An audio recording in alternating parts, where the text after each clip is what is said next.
আসসালামু আলাইকুম বন্ধুরা, কেমন আছেন আপনারা? আশা করি ভালো আছেন। আলহামদুলিল্লাহ আমিও ভালো আছি। আমি এটা কালকের ব্লগ আজকে কালকে ছাড়তে পারিনি কিছু কাজের ক্ষেত্রে, তো আজকে আমি ছাড়ছি। ব্লগটা আমার পুরো ভিডিওটা দেখবেন কেমন লাগছে। ইফতার ও সেহরির আমি খাবার তৈরি করেছি।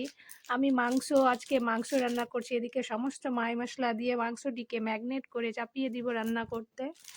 তো বলেন বন্ধুরা, আপনাদের রোজা কেমন কাটছে? আলহামদুলিল্লাহ আমার ভালোই কাটছে। ইফতারের জন্য আমি এটি রেডি করে দিলাম। আর আমি আজকে সেহরির জন্য কিছুটা ভিডিও করেছি একসঙ্গে। আপনারা লাইক করবেন, আমার ভিডিওটাতে কমেন্ট করবেন।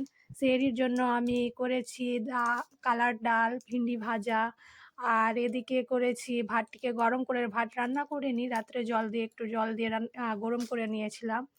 আমার ভিডিওটা ভালো যদি লাগে তো লাইক করবেন, কমেন্ট করবেন, আর আমার চ্যানেলটা সাবস্ক্রাইব করবেন। আমার সঙ্গে থাকবেন, সাপোর্টে থাকবেন, আমাকে একটু সাহায্য করবেন। বাই, আল্লাহ হাফেজ, ভালো থাকেন।